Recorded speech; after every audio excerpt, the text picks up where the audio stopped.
제가 2015년도에 홍콩으로 단기 선교, TP 선교를 나갔던 적이 있었어요. 그때 어느 날 친한 대학교 친구가 회사 출장으로 홍콩에 왔습니다. 저는 밤중에 이 친구가 있는 숙소로 놀러 갔고 함께 이런저런 대화를 나누게 됐었어요. 우리 혹시 XE라는 프로그램 들으신 분 있으시나요? XE라는 전도 폭발 훈련인데 혹시 아시는 분 있으세요? XE? 네, XE라는 프로그램이 있었어요.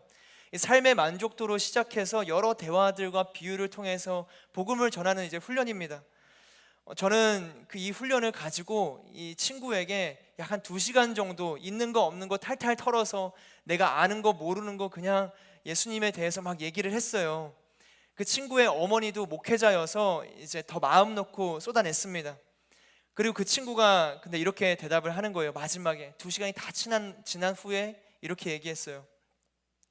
나는 지금 너무 만족스럽고 행복한데 내가 왜 신을 믿어야 되는지 모르겠어.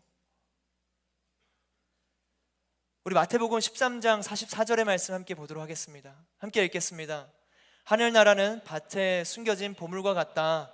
어떤 사람이 그것을 발견하고는 감추어 두고 기뻐하며 돌아가 모든 재산을 팔아서 그 밭을 산다.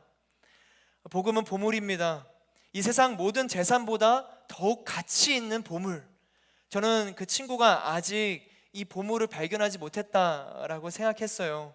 그리고 그 언젠간 그 친구도 보물을 발견하는 순간 지금 누리는 만족과 행복을 다 팔아버리고도 그 가치를 붙잡는 역사가 있을 줄로 믿습니다. 기쁨으로 하나님 나라에 동참하게 되는 것이죠. 복음을 아는 사람은 이 세상의 가치를 두지 않고 정말 영원한 하나님 나라, 이 세상과는 견줄 수 없는 행복과 기쁨을 붙잡게 됩니다. 저와 여러분이 그렇게 복음으로 충만한 삶이 되기를 주님의 이름으로 축복합니다. 우리에게 가슴에 손을 얹고 고백할까요? 이렇게 고백하겠습니다. 복음은 기쁜 소식입니다. 기쁜 소식은 예수님입니다. 예수님은 나를 보내십니다. 모든 곳에서 모든 곳으로. 기도하겠습니다. 사랑하는 하나님 아버지, 성령의 조명하심으로 말씀을 보고 깨달아 알게 하여 주옵소서. 그리고 우리가 깨달은 말씀을 붙들고 삶에서 말씀으로 살아갈 수 있도록 성령님 역사하여 주시옵소서. 예수님의 이름으로 기도드립니다. 아멘. 우리는 지난 그 말씀들을 통해서 이스라엘을 향한 하나님의 마음을 계속 듣고 있습니다. 지난번에 말씀드렸던 것처럼 사도 바울은 로마서 9장, 10장, 11장 세 장을 통해서 이스라엘 향한 사랑을, 그러나 그 불신앙을 지적하죠. 이스라엘은 이삭과 야곱을 선택하시는 하나님의 주권을 인정하지 못했어요. 자신의 의를 세우려고 애쓰면서 하나님의 의, 예수님한테는 복종하지 않았습니다. 나의 옳음을 외치며 침묵하지 못했던 것이죠. 우리는 하나님 앞에서 침묵해야 합니다. 하나님 말씀 앞에서 엎드려지는 침묵이요, 주권을 인정하는 겁니다. 하나님의 말씀은 듣는 것이죠. 복음은 들음에서 시작됩니다. 우리가 말하면요 듣지를 못하는 거예요. 계속 내가 말하면 상대의 얘기를 듣지 못하듯이 우리가 하나님 앞에서도 내 목소리만 계속 내다보면은 하나님의 말씀을 듣지 못하는 것이죠. 침묵해야 들을 수 있습니다. 그 침묵의 배경 속에서야말로 우리는 진실된 목소리를 낼 수가 있는 것이죠. 피상적이고 습관적인 고백이 아니라 진실된 예배자의 외침, 지난번 말씀처럼 예수님을 주님으로 고백하게 되는 것입니다. 진짜 생명으로 가는 고백을 외치게 되는 거예요. 우리 지난주에 봤던 말씀 다시 한번 보도록 하겠습니다. 로마서 10장 9절 함께 읽겠습니다. 시작. 만일 당신의 입으로 예수를 주라고 고백하고 또 하나님께서 그분을 죽은 사람 가운데서 살리신 것을 마음에 믿으면 구원을 받을 것입니다. 그리고 지난주 마지막 본문 구절은 이렇게 전합니다. 주의 이름을 부르는 사람은 누구든지 구원을 받을 것이다. 주의 이름을 부르는 자는 누구든지 구원을 받을 것이다. 할렐루야. 하나님께서는 구원의 하나님이시죠. 구원의 하나님. 그런데 우리가 생각하는 구원은 언제나 좀 미래지향적인 경우가 있지 않나요? 구원은 죽어서 얻는 것. 그러나 지난번 하늘 사랑 설교 때 한번 나눈 적이 있었는데요, 하나님께서 우리에게 주시고자 하는 그 구원은 과거와 현재와 미래를 아우르는 구원입니다. 저와 여러분의 삶이 어떠했던지 어떠한 정죄함도 없이 오직 예수님의 이름으로 용서하시는 거죠. 과거로부터의 자유, 어떠한 죄, 어떠한 모습, 어떠한 상처와 고통에서든지 오직 예수님의 이름 하나로 우리는 자유함을 경험하게 되는 거예요. 자유함, 그것이 구원인 것이죠. 또한 현재의 내 모습이 과거의 상처로 물들어 있고 해결되지 못한 흉터, 그 투성이로서 진짜 내가 언제나 절망 속에 살아간다 할지라도 하나님께서 임하시고 우리에게 구원의 손길을 내밀어 주실 때 그 모든 것들은 치유되고 회복됩니다. 나의 현재가 완전하게 회복되는 것이죠. 우리의 우울, 낙심, 비교의식, 두려움, 불안, 열등감, 현재 나를 사로잡고 있는 모든 어두움들이 예수님의 이름으로 끊어지고 회복되는 거예요. 그게 얼마나 기쁜 소식이 되나요? 그것이 현재적으로 우리가 누리는 구원입니다. 마지막으로 우리의 호흡이 닿는 그날, 예수님의 십자가는 우리를 지옥이 아닌 천국으로 이끄시는 거예요. 영원한 고통이 아닌 영원한 기쁨으로, 우리가 이 땅에서 절대 누리지 못할 완전함으로 우리를 이끄시는 거예요. 새하늘과 새 땅, 완전하고 완벽해질 그날, 어둠은 없고 빛으로 가득한 그 세상, 그것이 하나님께서 우리에게 베풀고자 하시는 미래적 구원입니다. 이 구원의 때, 구원 너무 기대되지 않으세요? 하나님께서는 저와 여러분을 구원하기 원하십니다. 이 구원의 역사는 신비와 기적이기도 하지만 하나님께서는 언제나 논리 밖에서 일하시는 하나님이 아니세요. 세상의 질서를 벗어나서 신비적인 사건으로만 다가오시는 분은 아니십니다. 해가 뜨고 해가 지고 시간이 흐르면 계절이 바뀌고 이 질서가 언제 무너진 적이 있나요? 하나님은 질서를 좋아하세요. 질서 가운데 역사하시는 분이십니다. 오늘 사도 바울은 구원의 질서, 그 논리적 과정을 기술합니다. 우리 함께 본문의 14절과 15절 같이 한번 볼까요? 읽겠습니다. 시작. 그런데 그들이 믿지 않는 분을 어떻게 부르겠습니까? 듣지도 못한 분을 어떻게 믿겠습니까? 전하는 사람 없이 어떻게 듣겠습니까? 또 보냄을 받지 않았으면 어떻게 전하겠습니까? 기록되기를 좋은 소식을 전하는 사람들의 발이 얼마나 아름다운가 라고 한 것과 같습니다. 이 말씀을요, 역순으로 한번 정리해 보면 이런 것과 같죠. 보내심을 받으면 전파하고, 전파한 것을 누군가 듣고, 누군가 들은 것을 믿고, 그 믿으면 믿은 대상을 부르짖게 되는 거예요. 논리적인 순서가 있는 겁니다. 오늘은 우리 이 말씀을 통해서 구원의 과정들을 더욱 구체적으로 함께 보기를 원합니다. 첫 번째로 믿어야 이제 부를 수 있는 것이죠. 지난주 말씀은 우리에게 복음을 전했어요. 주의 이름을 부르는 사람은 누구든지 구원을 받을 것이다. 그리고 오늘 이어서 얘기하는 거예요. 그런데 믿지 않는 분을 어떻게 부르겠습니까? 불러야 구원이 있는데 믿지 않는 분을 어떻게 부르겠습니까? 이 말은 즉 믿어야, 믿음이 있어야 부른다라는 거죠. 예수님께서 말이 꼬였어요. 예수님께서 예루살렘을 향하면서 여리고에 가까이 이르셨을 때 길거리에 보지 못하는 한 사람이 앉아서 구걸을 하고 있었습니다. 많은 사람들이 지나가는 소리에 그가 물어요. 무슨 일이냐 하니까 사람들이 알려주는 거예요. 예수님이 지나가신다. 그리고 이어지는 말씀이 누가복음 18장 38에서 39절입니다. 제가 읽을게요. 그러자 그가 크게 외쳤습니다. 다윗의 자손 예수여, 저를 불쌍히 여겨 주십시오. 앞서가던 사람들이 그를 꾸짖으며 조용히 하라고 했습니다. 그러자 그는 더욱더 큰 소리로 다윗의 자손 예수여, 저를 불쌍히 여겨 주십시오 라고 외쳤습니다. 예수님이 지나간다는 소식을 들은 이 장님은 그저 다윗의 자손 예수여 저를 불쌍히 여겨주십시오라고 외치는 거예요. 저는 한번 이 장면을 상상해 봤거든요. 장님이잖아요. 어디에 있는지도 정확히 모를 거고, 예수님이 어디로 지나가며 얼마나 많은 사람들이 있고 이 목소리를 들을 수 있는지 모르는지 아무것도 모르는 암흑의 상태였을 거란 말이죠. 그런데 예수님이 지나가신다라는 얘기만 들은 거예요. 그리고 외치는 거예요. 다윗의 자손 예수여 저를 불쌍히 여겨주십시오. 어디 있는지도 모르는데, 그 절박한, 어디를 지나가고 나와 얼마나 떨어져 있고 들릴지 안 들릴지 모르는 상황 속에서 그는 예수님이 지나가신다라는 얘기만 듣고 부르짖는 거예요. 주변 사람들이 조용히 하라고 할 만큼 부르짖는 거거든요. 믿음은 부르짖음입니다. 믿는 것과 부르는 것은 연결되어 있어요. 믿기에 부르는 거예요. 우리도 주의 이름을 부르며 기도하잖아요. 스스로 해결할 수 없는 생명의 문제 앞에, 스스로 통제할 수 없는 거대한 장벽 앞에서 우리는 하나님의 역사를 구하며 부르며 기도하는 겁니다.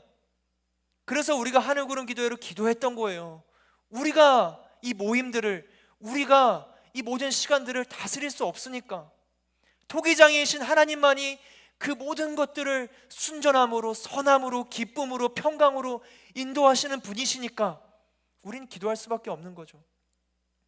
믿음이 없으면 부르지 않습니다. 우리는 믿음의 대상을 부르게 되는 거예요.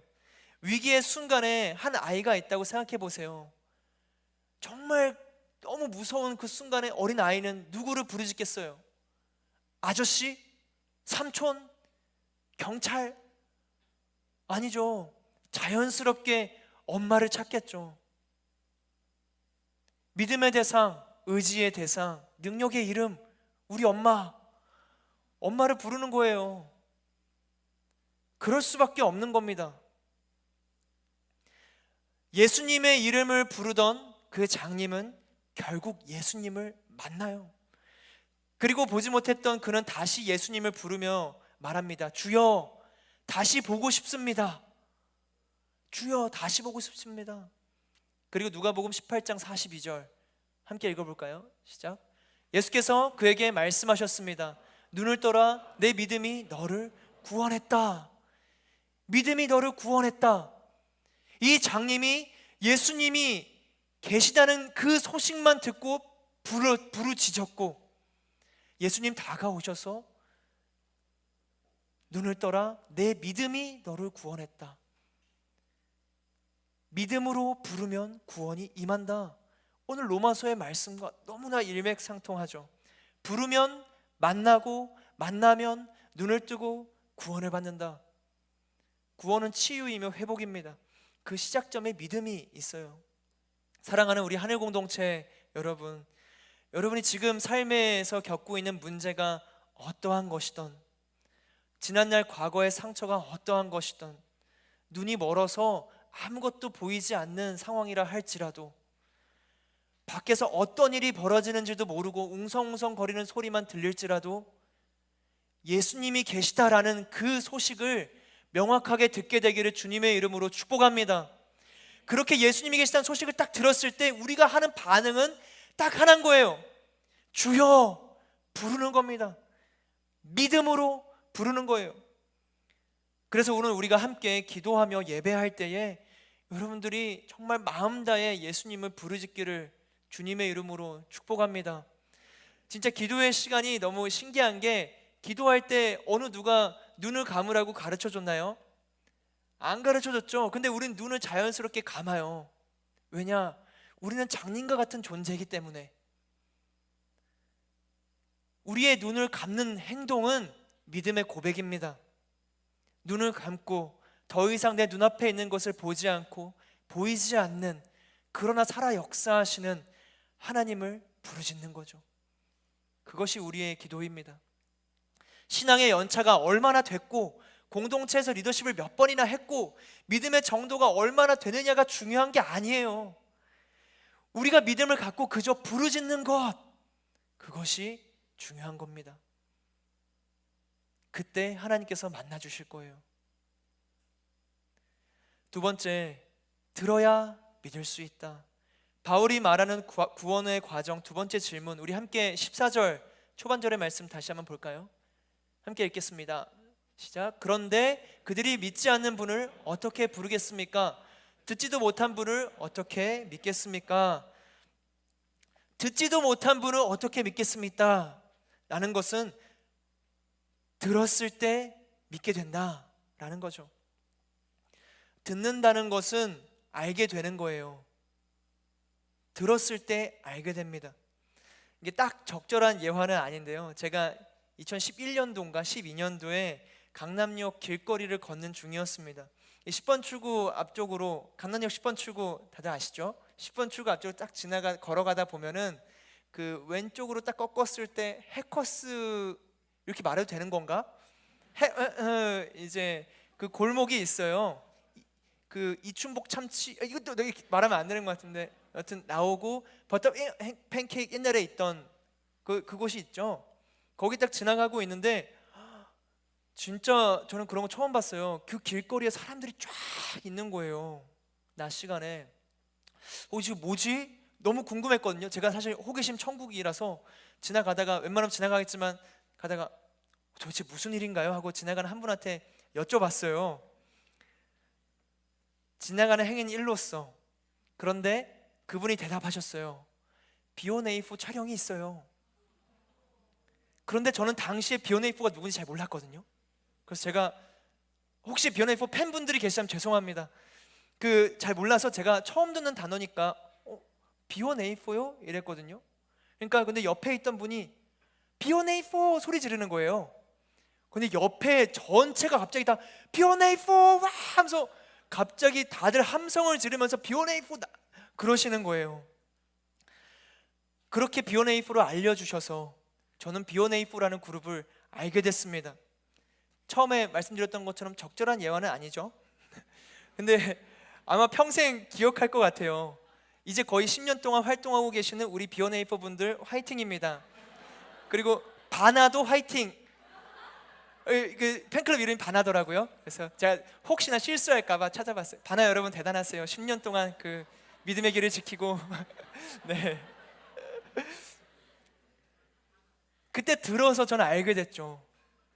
듣지 않았으면 언제 알았을지 모르겠어요. 우리는 듣지 못하면 알지 못합니다. 그분이 알려주시기 전까지 전 비오네이프를 몰랐어요. 우리는 그런 존재죠. 알려주지 않으면 알 수 없어요. 가끔 관계에서도 그러지 않나요? 막 연인들이랑 싸울 때 내 마음 알아야지 하면은 그 상대방이 안 알려주는데 내가 어떻게 알아? 그래도 넌 나를 알아야지. 안 알려주는데 어떻게 알아? 그냥 싸우는 거예요. 사랑하는 여러분의 어떤 연애 때 알려주지 않으면 몰라요. 그래서 꼭 여러분의 마음을 잘 알려주시고 많은 대화를 통해서 나아가게 되기를 바랍니다. 돌아와서 알려주지 않으면 알 수 없어요. 그리고 알지 못하면 우리는 믿지 못합니다. 반대로 들으면 알게 되고 알게 되면 믿음으로 향하게 되는 거죠. 그래서 오늘 본문 17절도 이렇게 전합니다. 17절의 말씀, 그러므로 믿음은 들음에서 나고 들음은 그리스도의 말씀에서 납니다. 믿음은 들음에서 납니다. 들음은 그리스도의 말씀에서 나요. 여기서 재미있는 거는요, 듣는다 라는 걸 생각해 봤을 때 홀로 할 수가 없는 거라는 거예요. 듣는 곳에는 말하는 사람이 있습니다. 요즘은 온라인으로도 다 이렇게 연결이 되죠. 오프라인이나 온라인이나 적어도 두 사람이 함께 마주해야, 화자와 청자가 있어야 말하고 듣는다라는 행위가 완성이 되는 거예요. 그래서 듣는다라는 건 공동체적인 사건입니다. 누군가가 있어야 들음이 생기게 되는 거예요. 저는 오늘부터 이제 시작되는 우리 하늘 공동체의 새로운 수모임 가운데 말씀을 듣게 되기를 주님의 이름으로 축복합니다. 그러니까 서로를 통해서 하나님의 사랑을 듣게 되는 거예요. 각자의 삶에서 경험한 하나님의 마음과 뜻을 서로를 통해서 듣게 되는 거예요. 내가 혼자 있을 때는 나라는 틀 안에 갇힌 하나님이지만 우리가 공동체 안에서 하나님을 만날 때는 내가 경험한 하나님이 있었는데, 와, 하나님은 그렇게도 역사하시는구나, 하나님은 그렇게도 말씀하시는구나, 하나님이 그러하신 분이시구나, 내가 알고 있는 것 이상으로 듣게 되는 거예요. 그러면 우리의 믿음은 더욱더 커지는 것이죠. 내가 아는 것 이상의 위대한 하나님, 그것이 공동체 안에서, 우리 수모임 안에서 이루어지게 되는 것이죠. 같이 성경 통독을 하고 큐티를 하시고 말씀을 나누세요. 서로의 입술을 통해서 말씀을 듣게 되는 겁니다. 서로의 마음을 통해서 하나님을, 예수님을 발견하게 되는 거예요. 치유받았던 길거리의 장님도 예수님에 대한 소식을 귀담아 들었기 때문에 예수님을 알게 됐고, 그래서 예수님을 부를 수 있었던 거잖아요.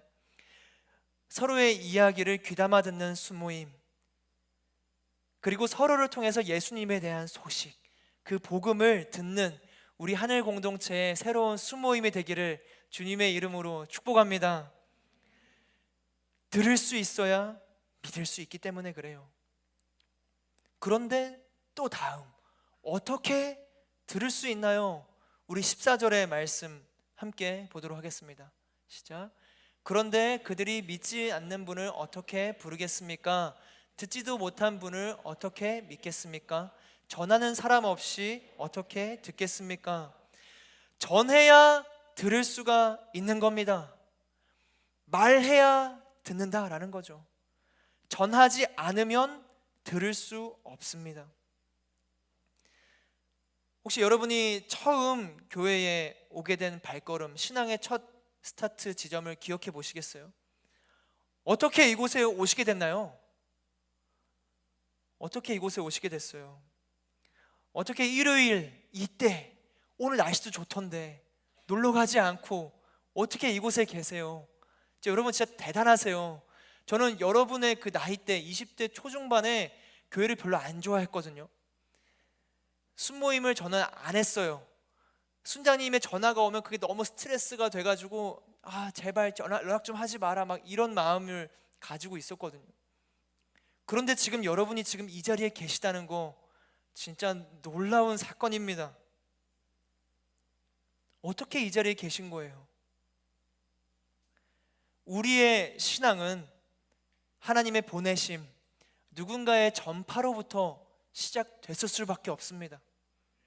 부모님 혹은 가족, 친구, 분명히 누군가가 여러분에게 복음을, 교회로의 발걸음을 여러분에게 선물한 거예요. 누군가가 전한 것이죠. 전하는 것은 하나님의 뜻입니다. 복음을 증거하고 예수님을 전하는 것은 모든 그리스도인의 사명이에요. 이 전도와 선교는 특별한 사람들만의 전유물이 아니라 우리 모두의 것입니다. 디모데후서 4장 2절은 이렇게 전합니다.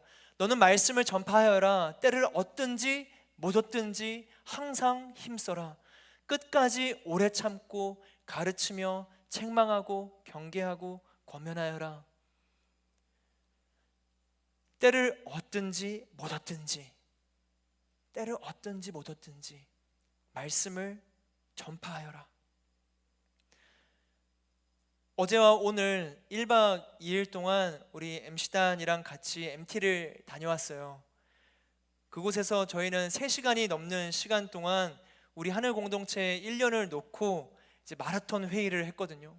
각 영역별로 하늘 공동체 정말 하나님 나라가 되기 위해 무엇을 해야 할까? 다들 너무 훌륭했어요, 진짜. 우리 MC단 분들이 함께 하게 될, 여러분과 함께 하게 될 우리 23년도 새 텀은 정말 기대하셔도 좋습니다. 저는 우리가 함께 했던 이 MT의 장소로 가기 위해서 지하철을 탔어요. 이 말씀을 준비하긴 해야 되니까. 그래서 정말 막 말씀을 지하철 안에서 혼자 준비하다가 저쪽 문 보면은 문자리 옆쪽에 이제 노약자석이 있잖아요. 그 자리에 어떤 할아버지가 앉아 계셨어요. 근데 그 할아버지께서 곡조가 있는 중얼거림을 하고 계시는 거예요. 저는 이제 오늘 말씀 준비를 위해서 묵상하고 막 고민하고 있는데 계속 그 멜로디가 귀에 박히는 거예요. 그냥 대화면은 이렇게 BGM처럼 싹 스쳐 지나갈 텐데 왔다 갔다 곡조가 있으니까 계속 제 안에서 이렇게 울리는 거죠. 그런데 그 곡조에서 익숙한 멜로디와 들리는 가사가 있는 거예요. 이것이 나의 간증이요 하면서 혼자서 이렇게 찬양하고 계시는 거예요. 진짜 딱 이런 투였어요. 이것이 나의 찬송일세. 오늘 말씀을 묵상하던 요 중이어서 딱 그게 궁금했죠. 저분은 어떻게 믿음을 갖게 되었을까? 그래서 다가갔습니다. 이놈의 오지랖. 여러분의 들고 다가갈 거예요. 제 목표는 여러분 이름 다 아는 겁니다. 그래요? 이거 박수인가요? 근데 모르게 되더라도 용서해 주세요. 여러분의 얼굴을 보고 이름은 진짜 다 한 명 한 명 알고 싶어요. 여튼 그분에게 다가갔어요. 그리고 인사를 나눴어요. 안녕하세요, 전 목사인데요. 그리고 이름 두 개 말 안 했어요. 목사입니다. 찬양하고 계셨으니까 마음을 열겠다 싶어서 그랬죠. 대화를 나누다가 물어봤어요. 근데 어르신은 혹시 어떻게 믿음을 갖게 되셨나요? 혹시 뭐 부모님이 신앙이 있으셨나요? 아니면 누가 전도를 하셨나요? 하고 핸드폰을 꺼내서 녹음을 했어요. 여러분에게 혹시나 들려드릴 만한 간증이 있을까 봐.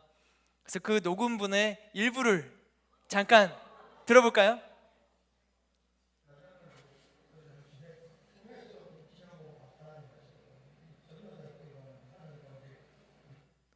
무슨 말인지 모르시겠죠? 저도 무슨 말인지 모르겠더라고요. 진짜 열심히 귀 기울였는데, 그런데 몇 개의 어떤 핵심적인 단어들을 들을 수 있었어요. 할아버지는 35살 때에 대구 출신이세요. 대구 출신이신데 35살 때 노동일을 하시면서 동료들이랑 끝나고 술을 마시고 계셨대요. 근데 그 중에 한 사람이 예수님을 전했다라고 하셨어요. 그리고 결국 그를 통해서 교회에 나갔고, 그렇게 할아버지는 그 나이가 되실 때까지 지하철에서 찬양하는 그리스도인이 되신 거거든요. 35살 때 자신의 삶의 모든 근간을 바꾼다라는 것, 그거 진짜 쉽지 않은 거거든요. 그리고 그때 잠깐 교회 가고 끝이 아니라 나이가 지긋이 들어서까지도 이것이 나의 간증이요라고 그냥 찬양하는 사람, 그런 그리스도인이 됐다라는 거 정말 놀라운 일이에요. 어디서 시작됐냐? 그냥 술자리에서 어떤 한 사람이 예수님을 전했던 거예요. 그게 그 할아버지의 믿음을 싹트게 하는 씨앗이 되었던 겁니다. 복음은 모든 곳에서 모든 곳으로 향하는 거예요. 소외되는 지역은 없습니다. 술자리라고 해서 복음의 사각지대는 아니에요. 우리 다시 한번 듣기 평가하듯이 우리 할아버지의 한번 들어보시겠어요? 한번 들어볼까요? 다시 한번 들려주시겠어요?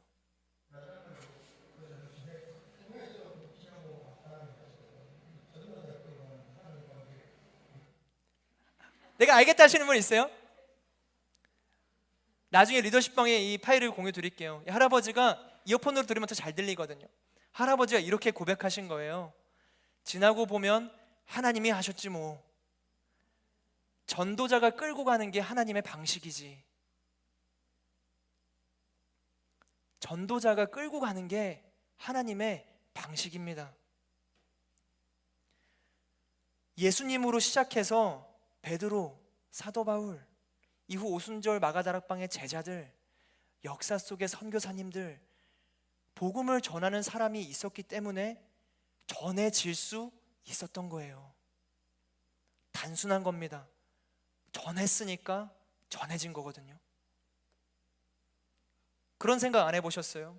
그냥 전 세계 하늘에 구름들이 막 모여서 각 나라별 언어로 예수는 그리스도, 예수 천당, 불신 지옥, 막 그것까지는 아니겠지만 예수는 그리스도시다, 하나님의 아들이시다, 그런 문장이 팍 구름에 떴다고 생각해 보세요. 뭔가 신비하고 효율적인 복음의 길 같지 않으세요? 그런데 그런 방법은 이미 있었습니다.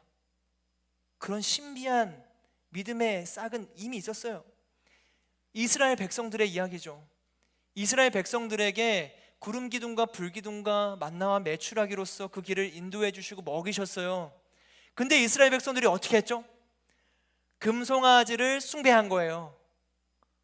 그리고 가나안 땅을 정탐하더니 우리는 메뚜기라, 하나님의 역사를 믿지 못했어요. 가나안 민족을 오히려 두려워했죠. 초자연적인 나타남 현상은 잠시 충격을 주지만 온전한 믿음에 이르지 못하게 했습니다. 하나님께서 택한 방식은 그게 아니라는 거죠. 하나님께서 택하신 방식은 무엇이냐? 전도자를 통해서 전달되게 하시는 거예요. 사랑하는 여러분, 저는 하나님의 이 방식에 쓰임받는 저와 여러분이 되기를 주님의 이름으로 축복합니다. 하나님의 도구가 되세요. 하나님의 통로가 되세요. 그래서 이번 겨울에 우리 사랑의 나눔과 크리스마스 블레싱을 통해서 하나님의 도구가 되는 거예요. 복음의 통로가 되는 겁니다. 전하는 사람 없이 들을 수 없어요. 전해야 들을 수 있습니다. 우리 함께 고백해 볼까요? 구원의 책임은 하나님께 있지만 전하는 책임은 우리에게 있습니다. 있지만 전하는 책임은 우리에게 있습니다.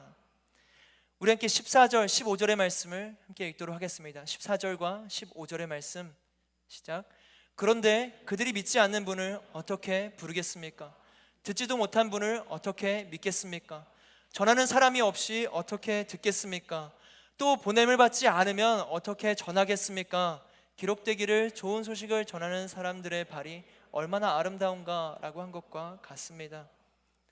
보냄을 받지 않았으면 어떻게 전하겠습니까? 보냄을 받아야 전할 수 있다라는 것이죠. 구원은 하나님의 보내심에서 시작돼요. 이 보내심과 부르심은 같습니다. 하나님께서 나를 부르셔서 그 품에 품으시고 보내시는 거예요. 삶의 양 날개와도 같죠. 부르심과 보내심. 그 부르심과 보내심으로 우리는 하늘을 향해 비상하는 겁니다. 부르심을 받은 자는 반드시 보내심을 받게 되어 있고, 보내심을 받은 자는 늘 부르심 가운데 있는 거예요. 부르심 없는 보내심은 없습니다. 이 부르심과 보내심 앞에서 우리는 이 내적 콜링과 외적인 콜링을 잘 분별해야 되는 것이죠. 이 내적인 콜링이라는 것은 내가 스스로 받은 소명을 말합니다. 내게 주시는 감동, 내가 해야겠다는 의지적 결단. 외적인 콜링이라는 것은 교회 공동체 내에서 확인된, 동역자들을 통한 어떤 확인된 소명이라는 것이죠. 어떤 공동체라고 말씀드릴 수는 없지만 실제로 그런 일이 있었어요. 제가 아는 형제님 한 명이 순모임에 갔는데 계속 같은 순 자매님에게 연락이 오는 거예요. 그리고 자매님이 형제님에게 따로 보자고 한 겁니다. 감이 오시죠? 어떤 얘기를 할지. 이런 얘기를 하는 거예요. 제가 기도를 했는데 하나님께서 형제님을 제게 보내주셨어요. 실제로 그렇게 이런 워딩으로 말씀하셨어요. 하나님께서 보내셨다, 형제님을 저에게. 그리고 그 형제님은 이렇게 대답했습니다. 하나님은 저한테 그런 말씀 안 하셨어요. 그렇게 그 둘의 관계는 끝이 납니다. 그리고 그 자매님은 순을 나가게 됐어요. 그 형제님은 다른 자매님 만나서 잘 결혼했습니다. 안타까운 소식인가요? 내적인 콜링과 외적인 콜링의 일치, 그것이 너무나 중요한 거예요. 사도행전에서 바나바는 예루살렘 교회에 보냄을 받아서 안디옥 성도들을 섬겼습니다. 바나바가 예루살렘 교회에 파송을 받은 거죠. 그러니까 외적인 예루살렘 교회에서 안디옥을 섬기라는 외적인 콜링이 있었고, 바나바 스스로도 그 내적인 콜링이 있었기 때문에 그 자리에 세워졌던 것이죠. 그리고 바울은 안디옥 교회에 보냄을 받아서 전도 여행을 떠나고 이방인들의 사도가 되었던 것입니다. 바나바도 바울도 그 섬김의 길을 갔을 때 언제나 교회의 보내심, 그리고 스스로의 내적 콜링이 있었던 거예요. 자신의 마음과 교회 공동체의 마음이 일치하는 것이 부르심을 분별하기에 좋은 방법입니다. 그래서 혹시나 여러분 가운데 어떤 내적인 콜링이 있다 하면은 믿음의 동역자들과 함께 나눠보시고, 믿음의 동역자가 야 그건 아닌 것 같은데 하면 그건 아닌 거예요. 그런데 만약에 받은 마음이 있고 공동체 동역자들도 너무 훌륭하다, 그렇게 가보면 좋겠다 하면 그게 하나님의 뜻이고 길이 될 가능성이 굉장히 높은 것이죠. 양쪽이 일치되어야 하는 것입니다. 그리고 그 보내심을 받은 분들이 먼저는 우리 공동체의 리더십들이에요. 공동체의 필요에 의해서 세워진 우리 순장님들, 그룹장님들, MC단들 외적으로 콜링했고 그들의 마음 또한 하나로 합해졌기 때문에 그들이 그 자리에 세워진 것이거든요. 하나님의 부르심과 보내심, 그 계획하심에 세워진 사람들이 우리 리더십들입니다. 예수님께서 그들을 세우셨어요. 요한복음 17장 18절 제가 읽겠습니다. 아버지께서 나를 세상에 보내신 것 같이 나도 그들을 세상에 보냅니다. 예수님이 보내셨고 그들은 응답했으며 그 자리에 세워진 것이죠. 그래서 우리 사랑하는 모든 하늘 공동체 여러분, 우리가 올 한 해 리더십들을 위해서 기도하며 마음으로 함께할 수 있게 되기를 주님의 이름으로 축복합니다. 모두 마찬가지겠지만 새로운 이 만남 앞에서 특별히 우리 순장님들은 오늘 긴장되실 거예요. 소개팅 해보셨나요? 새로운 만남, 그냥 주머니에 손 넣고 청바지 입고 그냥 뭐 추리하게 가서 하는 거 아니잖아요. 머리 싹 다듬고 이게 화장도 좀 해보고 틴트도 살짝 발라본 다음에 MLBB 약간 mildest but better 바르고 만나는 거죠. 왜냐? 첫 만남의 설레임과 기대감과 걱정과 두려움이 공존하기 때문에 그런 거거든요.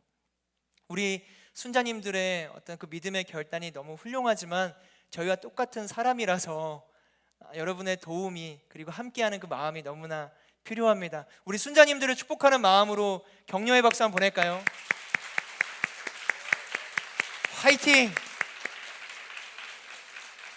그리고 사실 저는 어제 공동체 기도회 가운데서 나눴지만 우리 순원분들 역시 저는 부르심을 받은 사람들이다, 보내심을 받은 사람들이다 라고 믿습니다. 하나님께서는 여러분을 순원의 자리로 세우신 거예요. 그리고 여러분은 동의하는 마음으로 그 마음으로 품고 이 자리에 계신 줄로 믿습니다. 여러분의 내적인 콜링과 교회의 외적인 콜링이 일치되었기 때문에 순원으로서의 섬김의 자리에 여러분이 부르심의 그 자리에 있는 겁니다. 사실 저는 순원이 가장 힘든 섬김의 자리라고 생각해요. 어떠한 책임과 의무도 없이 와야 한다니 쉽지 않은 거거든요. 제가 만약 순원이었으면 저는 때때로 아침 일찍 대예배 드리고 놀러 갔을 것 같아요. 거기다가 이제 직장인 순원분들이시라면 더 그렇죠. 일요일이 얼마나 귀해요. 그런데 우리 순원분들은 그 모든 유혹을 다 물리치고 이 자리에 부르심에 응답해서 있는 거거든요. 우리 순원분들이 없으면 순자님들도 없고 우리 순원분들이 없으면 공동체도 없는 겁니다. 우리 이 자리에 순원으로 계시는 분들을 위해서 다시 한번 격려와 축복의 박수 보낼까요? 부르심에 응답하심에 감사합니다. 여러분 모두가 하나님의 보내심을 받은 사람들입니다. 하나님이 보내셨기에 지금 이 자리에서 우리는 함께하고 있는 거예요. 사도 바울이 전한 이 구원의 과정을 정리해보면 이와 같습니다. 첫 번째, 보냄을 받아야 전할 수 있고, 전해야 들을 수 있고, 들어야 믿을 수 있고, 믿어야 부를 수 있다. 우리 함께 처음부터 쭉 같이 읽어볼까요?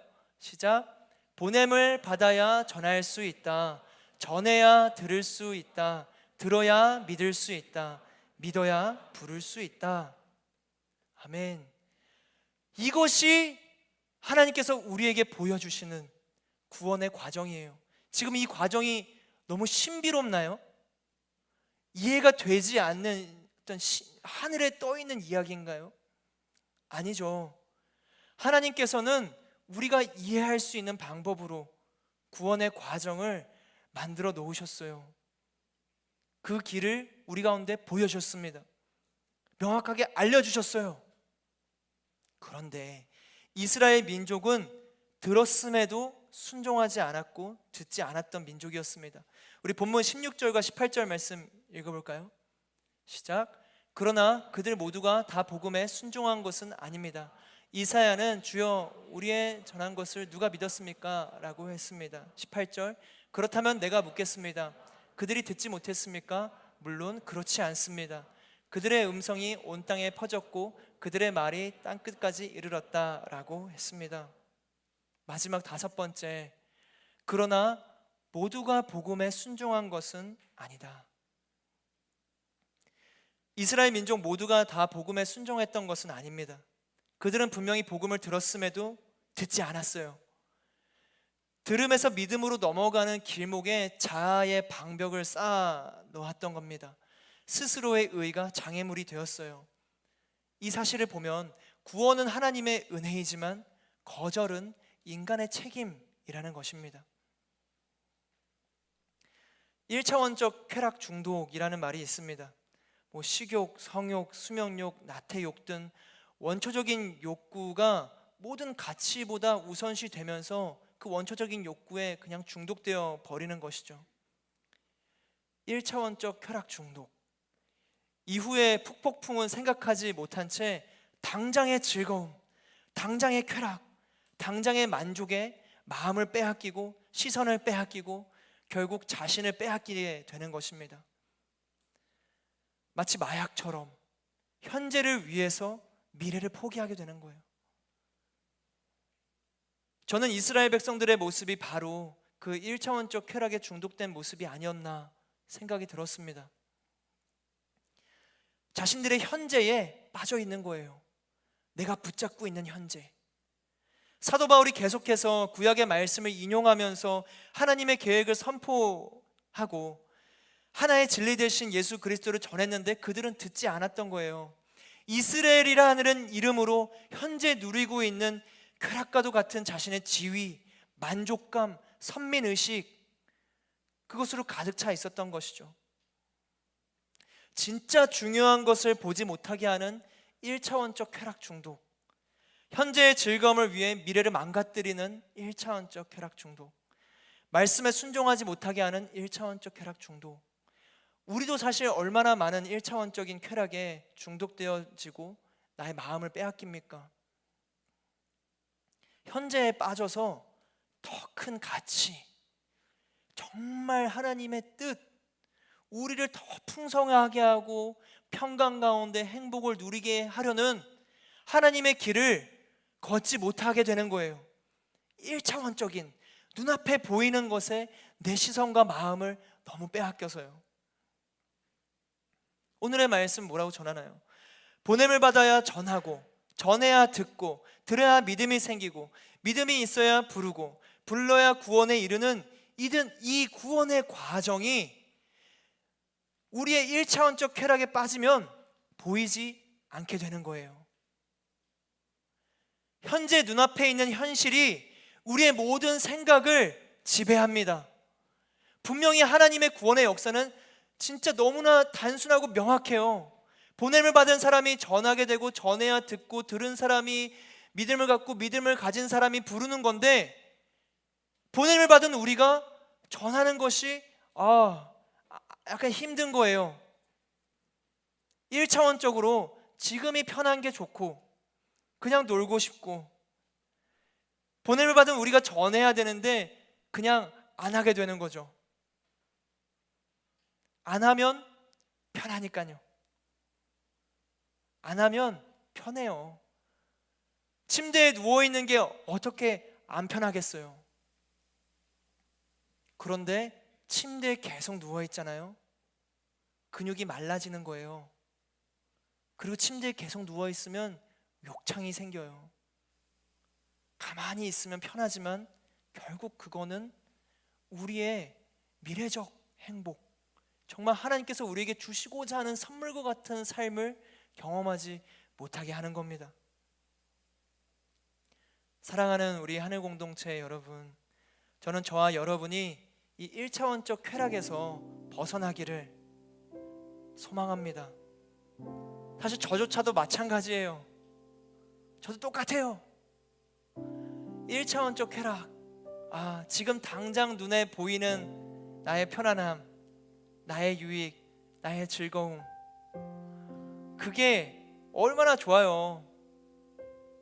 거기에 눈을 빼앗길 때가 있어요. 물론 그게 다 나쁘다는 건 아니거든요. 하나님께서 우리에게 주시는 또 한 가지의 기쁨이죠. 그러나 거기에 중독되어 버리진 않으셨나요? 중독되진 않으셨어요? 한번 스스로 자신의 삶을 돌아보시겠어요? 나는 1차원적 쾌락에 중독되어 살아가지는 않았나? 너무 편한 것만 추구하며 살아가지는 않았나? 하나님께서 우리에게 주시고자 하는 것은 막 이만한데 나는 그저 요거 하나, 여기에 중독되고 빠져버려서 더 큰 하나님의 사랑을 경험하고 있지는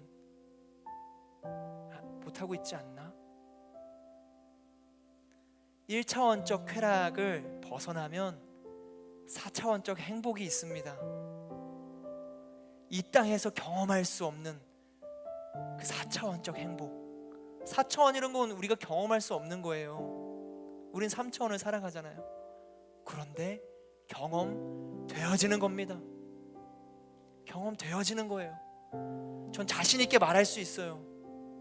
하나님의 말씀에 순종하고 주님의 보내심에 따라가면 복음을 전하는 삶, 복음으로 충만한 삶을 살아가잖아요. 이전에는 경험할 수 없었던 놀라운 일이 여러분의 삶에 반드시 일어나게 될 줄로 믿습니다.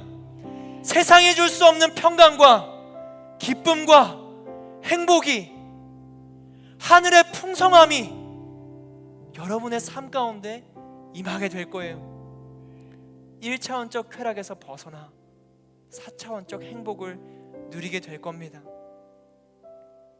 하나님께서 주시는 영원한 기쁨, 복음이에요. 복음은 위대합니다. 복음은 우리의 상상보다 커요. 우리의 생각보다, 내가 아는 것보다 훨씬 큰 그 기쁜 소식, 그 좋은 소식, 그것이 우리에게 날마다 선포된다고 생각해 보세요. 얼마나 행복해요. 그리고 그 행복함을 가지고 그냥 그 행복함으로 전하는 거예요. 우리 할아버지처럼 이것이 나의 간증이요, 어디 가서나 외치는 거예요. 1차원적 쾌락을 뒤로한 채 일어나 걷는 온전한 순종의 길에서 그 4차원적 행복이 있습니다. 저는 지금 이 시기에 이 말씀을 주신 게 굉장히 감동이 되고 너무 감사했어요. 사실 이 말씀 본문이 있다고 생각하기 전부터 오늘 우리가 함께 나눴던 이 하늘의 겨울나기, 사랑의 나눔과 이런 크리스마스 블레싱을 이때 광고하고 함께 신청해야겠다, 이런 생각을 하고 있었거든요.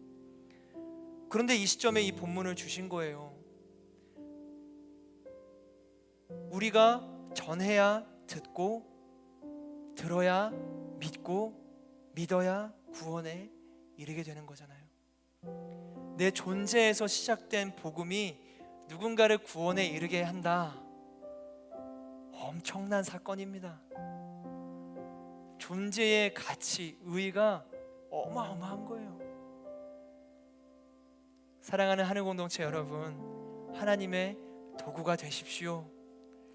행함 없는 믿음은 죽은 믿음이지만 행하는 믿음은 생명의 믿음입니다. 그것은 신앙의 깊이를 떠나서 결단함으로 그 길을 걸을 때, 그때 4차원적 행복이 시작되는 거예요. 하늘의 행복이 저와 여러분 가운데 있을 줄로 믿습니다. 새롭게 시작되는 한 텀, 정말 복음으로 나아갈 수 있는 저와 여러분이 되기를 주님의 이름으로 축복합니다. 우리 함께 기도하며 나아가게 되기를 원합니다. 우리 함께 기도할 때 사랑하는 하나님 아버지, 먼저는 우리에게 그 복음을 전해주셔서 감사합니다.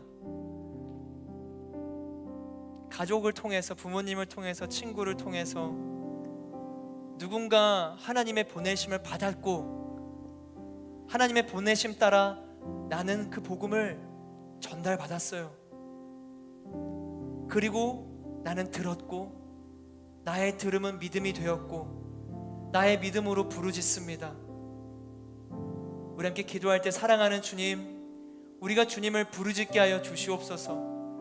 주님의 이름을 부르짖으며 주님의 이름으로 나의 모든 마음을 토로하며 하나님의 길을 걷는 사람이 되게 하여 주옵소서. 그렇게 우리 가운데 펼쳐진 믿음의 길, 그 길을 주의 이름을 부르짖으며 온전하게 걸어갈 수 있도록 우리 함께 간구하며 기도하며 나가도록 하겠습니다. 함께 기도하시겠습니다.